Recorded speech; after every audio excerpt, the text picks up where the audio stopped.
Alright, so in this episode, we're going to be talking about USA for Africa, We Are the World, the 1985 music video, and it's a bit of a nostalgia trip. So, We Are the World is a charity single originally recorded by the supergroup USA for Africa in 1985. The song was written by Michael Jackson and Lionel Richie and produced by Quincy Jones. It was released to raise funds for famine relief efforts in Africa, particularly Ethiopia. And that area was suffering from a devastating famine at the time, and the, musicians involved were deciding, hey, let's sing a song about it. Maybe raise some money. And the music video for We Are the World was directed by Tom Turboyevich. I believe I may have pronounced that incorrectly, but I tried. And it was produced by Ken Cragen.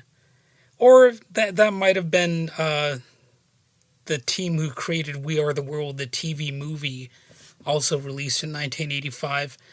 I'm not sure who was behind the music video itself, the music video for the specific song. But it features footage of the recording sessions.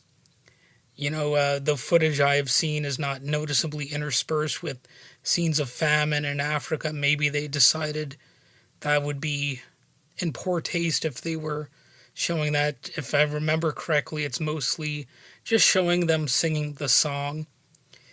And, I guess there's a debate to be had about how successful the song was, because, of course, the global climate crisis still brings famine to Africa, even now, and other areas of the globe. So famine is still an issue, of course, but, you can still raise money for it, and I guess do your best to, try to help people out.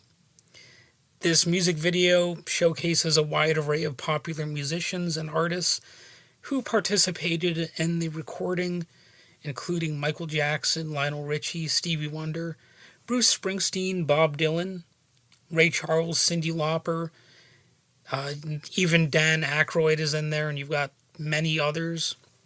But We Are the World became one of the fastest selling singles of all time, reaching the top of the charts in multiple countries, though it never topped the single White Christmas by Bing Crosby, which I believe is still the best-selling single worldwide. The song won several awards, including Grammy Awards for Record of the Year and Song of the Year in 1986. Its success helped to raise millions of dollars for famine relief efforts in Africa and brought significant attention to the issue of global poverty as part of the Save Africa, I guess, phenomenon.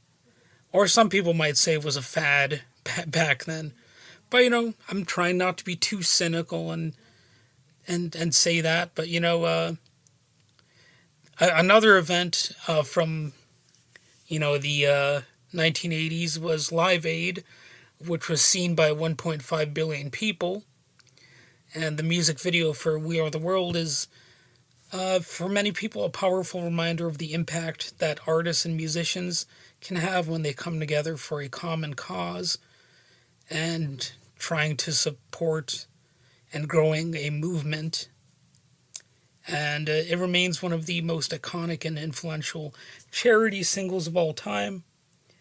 And you might even say one of the most influential singles of all time.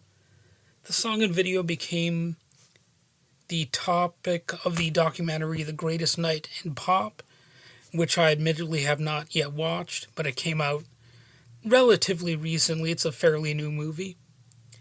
And the song USA for Africa was composed in January 1985, soon after the British group Band Aid released Do They Know It's Christmas, which came out in December 1984. The musician and activist Harry Belafonte had decided create an American benefit single for African famine relief. So this was largely intended to be the American equivalent of that effort.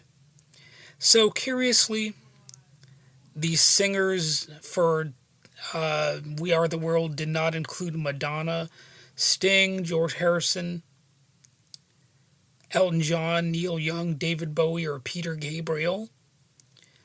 And I, I could say, I could speculate on why they weren't involved, but I won't bother doing that. It's quite simply possible that they just didn't have the room. You can only cram so many people into a song and also into a physical space. And back then, I think they were less likely to record all of these different musicians from different locations or anything like that.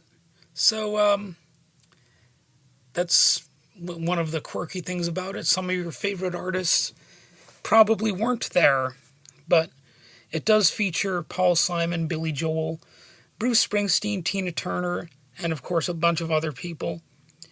And if some people might be cynical about We Are the World, but it kind of debunks the idea that human nature arguments, suggest that people never care or whatever. Kind of debunks that whole idea. So I see it as a positive thing overall.